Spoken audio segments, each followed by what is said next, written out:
This is GerotheHero, and this is my review of Berserk Episode 8. So it's continuing from the last episode where Guts was fighting with the goat demon, and also Farness Knights were there, and they're trying to fight off the zombie people that were there.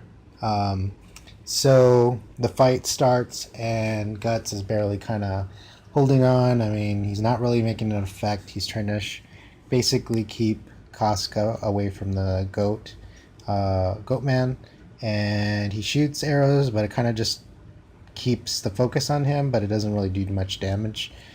So he has the idea to use the bombs that he got, and he manages to use it. And what I thought was interesting is that he used his sword as a kind of a shield from the impact of it, and then he manages to kill the goat demon.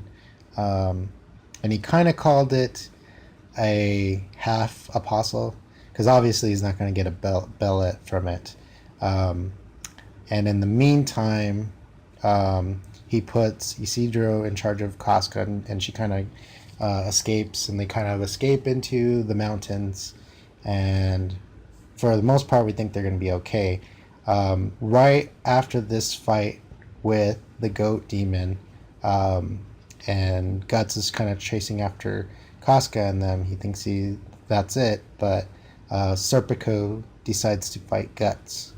And they start fighting, and it's kind of a mismatch because up in the mountains, it's a very thin pass. You can barely move. So Serpico picked out this place because he knew that Guts couldn't get his sword out. Serpico would have the advantage because of his speed and how he attacks, and as well, he's a lot faster than Guts in the situation.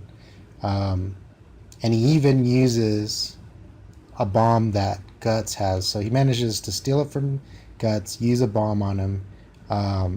He doesn't get hurt, but it kind of distracts Guts, and he manages to attack him still.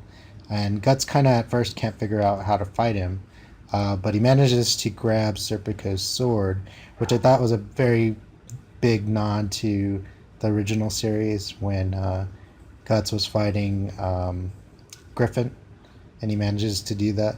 So he manages to grab Serpico's sword and break it, and you can just tell that Serpico didn't expect that.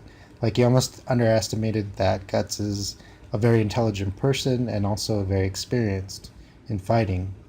So he was really thrown off. So Serpico just disappears, decides to leave the fight. So I'm kind of wondering how many other fights he's going to have with Guts in the future. I'm also kind of curious if he's going to become an ally eventually, or maybe he'll be an enemy that joins an apostle or the God Hand later. Not really sure.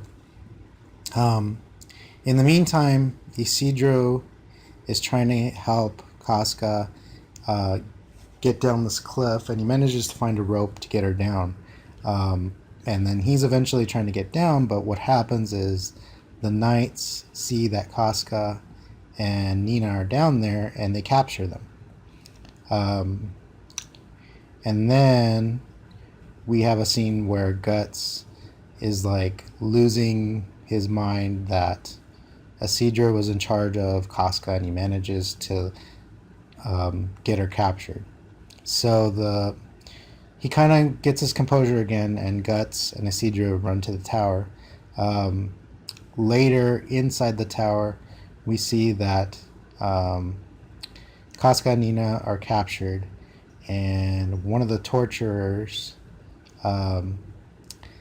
notices that Nina was trying to give up Casca, so he pretty much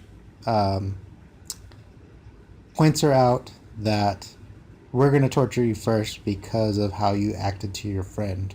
So it's almost like karma again is catching up with Nina, and yet again she still doesn't realize what she's done. Kind of wonder if this is going to be the last time we see Nina, or somehow she's going to have some kind of redemption in the next episode. Um, and then the question is, are we going to have a confrontation with Mogus in the next episode, or is it going to lead up to that? I'm also curious to see if we're going to have another confrontation between Guts, Farnus, and Serpico. And for me, I had stopped reading the manga up to this point when I knew that the series was going to start up. So I have no idea what is going to go happen next. So I am really curious to see what will happen after this series is over.